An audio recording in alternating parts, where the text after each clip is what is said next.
How to log into Marks and Spencer employee account. In this video, we're going to see a quick and easy way to log into Marks and Spencer employee account. First off, open up your web browser and simply search for Mark and Spencer's employee login.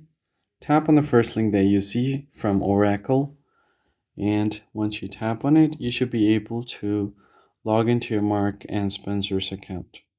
So what you need to do is enter your email address first, then go ahead and tap on next.